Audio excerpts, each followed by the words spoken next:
All right, y'all. So the last video I made about the 90s being so great and why everyone loved the 90s. Do I really know the 90s? Let's talk about it. Whoa! Tell them that we do it for the 90s.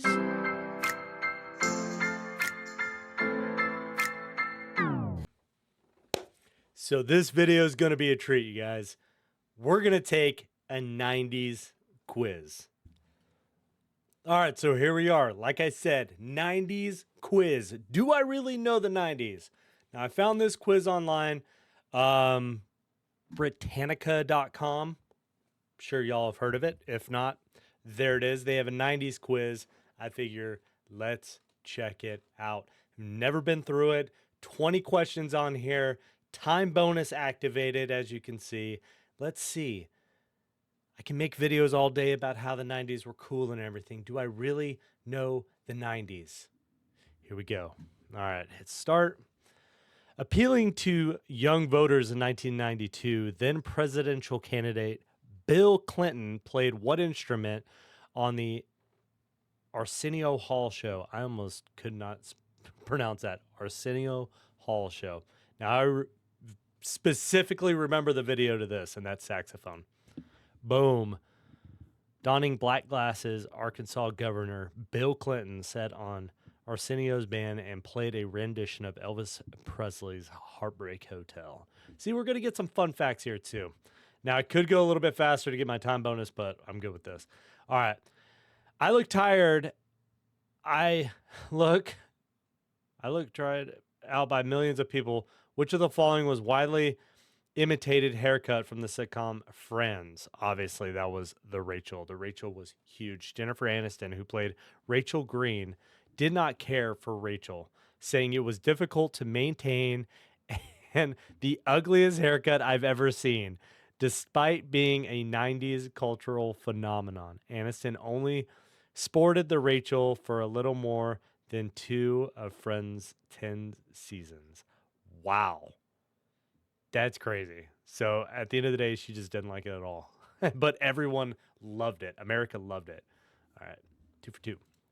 Despite suffering an assault on her leg just a month before the games, which of these ice skaters took the silver medal at the 1994 Winter Olympics? Okay, so I do remember that. Wasn't that? It's Tanya. Tanya Harding's the one that did it to Nancy Kerrigan. Boom! The attack orchestrated by the husband of rival ice skater Tanya Harding left Nancy Kerrigan with a severely bruised knee and quadriceps tendon. Kerrigan missed the U.S. figure skating championship held that month, but she went on to win silver medal in the following month in the Lillehammer, Norway. Now, I remember that like a lot of people even looked at Nancy Kerrigan because of how she was reacting to it and like judged her over it. Like she got beaten up and they were like, "Oh, wow, you handled that like a wuss." All right, we're on a roll. In 1990, George H.W. Bush declared, "I am the president of the United States and I'm not going to eat any more what?" Ooh. Broccoli, cauliflower, spinach, or Brussels sprouts? I want to say it's Brussels sprouts. This honestly, I do not know. Brussels sprouts? Broccoli. During a slow news cycle, the press took notice of President Bush banishing broccoli from Air Force One. When asked about it, Bush said he never liked the vegetable as a child and certainly wouldn't eat it now that he was the leader of the free world. Broccoli vendors reported a 10% spike in sales thanks to the presidential publicity. Holy crap. See, I honestly did not know that, and we missed one. How about it? All right. What popular toy was banned from National Security Agency offices for fear that it could be used to eavesdrop? Now, I remember this like it was yesterday. Furbies. You could talk, hit their little tongue, they would move, but they had that little sensor in the middle of the eyes, and they thought that was spying on them. Despite assurances from the president of Tiger Electronics that the talking toy had no recording capability, in 1999, the NSA instead insisted on a ban requiring employees to leave their Furbies at home. Wow. So we went from Furbies that was spying on everyone, supposedly, but now it's like TikTok that's on everyone's phone. Everyone has TikTok, unless you deleted it after the ban, then you can't get it right now. But a lot of people still have TikTok, and that is a little bit worse. A lot of bit worse. They're taking all your data. Let's not quibble. What actor made headlines as the first to receive 20 million for a single role? Will Smith, Jim Carrey, Tom Hanks, Bruce Willis. Oh, this one's tricky. Tom Hanks? Jim Carrey. And I even made a Jim Carrey accent too. Dang. Jim Carrey saw a lot of success in the 1990s, starring in hits like Ace Ventura, Pet Detective, The Mask, and Batman Forever. Columbia Studios agreed to pay him a record-breaking $20 million to act in 1996 as The Cable Guy. Today, that is still more or less a standard for many A-list actors, which is crazy because you hear about like the actors and stuff from Avengers, what they were making. Like back in 1996, Cable Guy's a great movie, by the way. I should have figured it. Jim Carrey owned him, and Adam Sandler owned the 90s. Thought Tom Hanks should have got. I even made the accent, and I didn't even choose it. Stupid. One of the longest runs atop the chart, which of these songs spent 14 weeks at number 1 on the Billboard Hot 100 in 1996? See, Macarena, Mama Number 5, Achy Breaky Heart, Bop, Bop, Bop, Bop, Bop, Bop. I want to say it's Macarena. Let me tell you why, because bars and stuff are still rocking it. So, yep, nailed it. Only 4 songs have spent more time at number 1 on Billboard Hot 100 charts than the dance sensation by Los Del Rio. The song and its relatively easy to replicate dance took the United States by storm. Still does, actually. In 1996, the U.S. Olympic women's gymnastic team, as well as delegates at the Democratic National Convention, could be seen doing the Macarena. I bet that was a show. All right. Surpassing Roger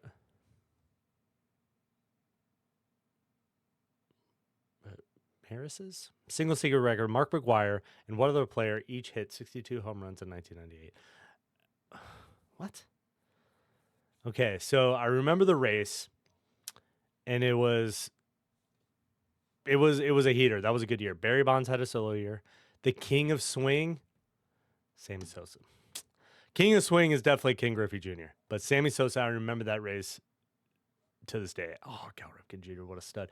A lot of people would have thought Barry Bonds, but no, Mark McGwire and Sammy Sosa each juiced up and, I mean, just hitting dingers.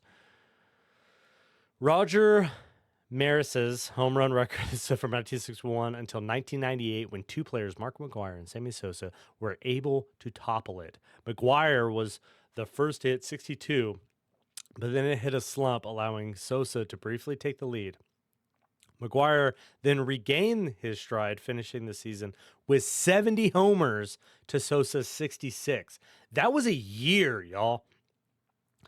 Years later, McGwire admitted to using steroids, and while Sosa maintains that he did not, bullshit, we've seen the before and after, neither were voted into Baseball Hall of Fame, which I honestly, if you're in baseball, juice it up. It's so much. Yeah, no hitters are cool and everything. Nolan Ryan was a legend, and I don't think will ever be beat. He is the strikeout king. He is the best pitcher ever. But let him juice. Let him hit dingers. It was the same with Barry Bonds. Like, whatever. Who cares? They were putting on shows and actually getting baseball ratings, which is hard to do today. During a ubiquitous Got Milk ad, I know words, a mouthful of peanut butter left a history buff unable to say whose name. Oh, I want to say it was John Quincy Adams. I do remember this commercial. And it was not Ferdinand, or was it John Wilkes Booth? John Wilkes Booth? Aaron Burr. I wouldn't have got that. In a commercial debuted in October 1993, a lack of milk leaves a history buff unable to answer who shot Alexander Hamilton in the famous duel and causes him to lose out on $10,000. The ad was directed by a fresh out of school Michael Bay. Wow, there's a fun fact. Who went on to make such movies as Bad Boys, Armageddon, and Transformer. I didn't know Michael Bay created that commercial. That's an iconic commercial. Dang, I forgot the answer. At least I knew it was someone who shot someone. Half a point. O.J. Simpson rode in what vehicle during the infamous low-speed police chase? We all know the Ford Bronco. The white Ford Bronco. Simpson and a former teammate, Al Cowlings, led police on a 60-mile-per-hour chase in a white Ford Bronco seen live by 95 million people across the U.S. Fun fact, I was in school during the whole chase, during the whole trial. Like, schools stopped, especially during the trial, to find out the verdict. Although sales increased after that chase, Ford discontinued the Bronco for unrelated reasons 2 years later, which has made its triumphant return. But I do remember that. Wow. Amazon.com launched in 1994, originally selling only what product? Gardening tools, books, bottled water, pet supplies. Now, it started as a book company. Bezos was all about books. Founder Jeff Bezos chose books as Amazon's initial merchandise because he felt it would best emphasize the advantages of an online store. A brick-and-mortar bookseller could not offer millions of titles in one place like Amazon could. I mean, obviously it worked. The online retailer expanded to products beyond books in 1998 and first turned a profit in 2001. And boy, howdy has it. There we go. Which Hall of Fame athlete retired from his primary sport in 1993 to play minor league baseball? This was feuded on why he left. Was it gambling or was it the passing of his father? Michael Jordan stepped away from basketball during his prime at age 31 to embark on a new challenge. He signed with the Birmingham Barons, an affiliate of the Chicago White Sox, when Major League Baseball players went on strike in 1994. Jordan returned to basketball rather than cross the picket line. So it's a lot of speculation on why he left for an entire year. Because they three-peated, he left, they didn't do squat, and then when he came back, they three-peated again. Obviously, that would have been an absolute monstrous tear across the NBA. Was he gambling? I don't. You know what rumors are. It made for a heck of a story for Space Jam. That's all I know. The original one, not the new LeBron one. That sucks. The first major international crisis of the post-Cold War era, the Persian Gulf, started in August 1990 when Iraq invaded what country? I want to say it was Kuwait. And I'm right. The U.S.-led coalition began using force to expel Iraq from Kuwait in January 1991. By the end of February, Iraq agreed to accept all UN resolutions regarding the conflict, including divesting itself of weapons of mass destruction. Okay, 2001. The question is whether these WMDs existed would factor heavily in the lead up to the Iraq War 23-11, which, all right. The epicenter of the 90s grunge music, what city was home to Nirvana, Pearl Jam, and Soundgarden? Jeez, I'm not good at this. I want to say Seattle. It's probably Portland. Ooh, Seattle. Those are the only two I was really wondering about. When Nirvana's Nevermind displays Michael Jackson's Dangerous at top of the Billboard chart in 1992, the recording industry became infatuated with all things Seattle. According to one music publication's estimate, bands in American Northwest were being signed to the record deals at a rate of one a week. Wow. Interesting. All right, we go on. In 1996, what computer made headlines by defeating chess world champion Garry Kasparov? Wasn't ChatGPT. Oh, I want to say it was Watson or Deep Blue. I want to say it was Watson. Deep Blue. In 1996, Deep Blue beat Kasparov once, but ended up losing the overall match. During a rematch the following year, Deep Blue won twice and tied 3 times, winning the match. Various artificial intelligences have gone on to defeat professional poker players as well as champions of the board game Go. Damn, Deep Blue. Part of me thought it was it. On which of these 90s sitcoms would you frequently hear someone ask, "Got any cheese?" Did I do that? Steve Urkel, played by Jaleel White, was the brilliant but bungling cheese-loving neighbor to the Winslow family during the 9-season run of Family Matters. Urkel was originally intended as a guest role, but White's nerdy charm immediately won over audiences. I didn't know he was a guest role. That's impressive. All right, got another one. The highest grossing film of the 90s was a movie. What movie was number 1 in the box office for 15 weeks, 97 to 98? I mean, you got to see that Jurassic Park Legendary. That was sooner. That was 1995. Star Wars Episode 1, I believe it was 99. Forrest Gump was awesome, but Titanic, obviously, is Titanic. For a not too brief time during the late 90s, Titanic was king of the world, ranking in a then record 1.8 billion worldwide, 600 million domestically, also a record. A critical and commercial success, Titanic is one of the handful of number 1 box office draws to win the Best Picture Oscar. And what's funny is that Neil deGrasse Tyson actually pointed out that the stars were wrong when Rose was looking up at the night sky. During the remake or the remastering version, they reshot the night sky to be the exact night that the Titanic sank. So Neil deGrasse Tyson had a hand in the remastering of Titanic. Fun fact. Okay. Fill in the blank of this Bill Clinton impeachment testimony. Quote, it depends on what the meaning of the word blank is. And we all know the infidelity. The word is. I'm stupid. I figured it was sex because I do not have sexual relations with that woman. Even many of Clinton's supporters considered his impeachment testimony evasive. The U.S. House of Representatives approved 2 articles of impeachment for perjury and obstruction of justice regarding his sexual relationship with a White House intern. The Senate acquitted him of the charges, which they're all the Clinton family sketch. Let's just get that out of the way. Man, really, I was too confident on that one, but I missed.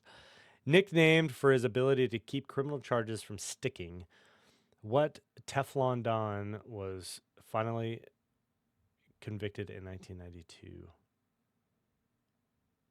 Is that John Gotti? I want to say John Gotti. And I'm right. John Gotti was eventually convicted of 13 charges, including murder and racketeering, thanks to the testimony of underboss Salvatore Sammy the Bull Gravano. Is it Gravano? In 2002, Gotti died in prison. And in 2020, Gravano started a mafia podcast. Okay. All right, we got one more. Debuting in 1991, what video game character Red Shoes were inspired by Michael Jackson's Bad album cover? Wow, I did not know that Sonic the Hedgehog, his shoes were inspired by Michael Jackson's Bad, his album cover. That's awesome. Sonic creator Naoto Oshima, I said that weird, said the red on white contrast on Jackson's bestseller influenced the Hedgehog's footwear. I did not know that. And I really am not good at the night. I think I missed like 6. I missed 5. Congrats. We did it. done good. Done real good. So there you have it, guys. The 90s quiz. How do you think I did? I feel like for the most popular ones, I kind of knew. Like there was some of them in there. The broccoli one, I had no idea. I mean, I thought it'd be Brussels sprout because we're America. We don't do Brussels. Something like that. I don't know. But there were some swing and a misses, like is six. Whatever. It was a fun quiz. Let me know in the comments below. How did you do? Take the same quiz. Let me know how you did. If you got any other 90s questions you want to quiz me on, put them in the comments below. I promise on everything, I'm not going to like look up or anything.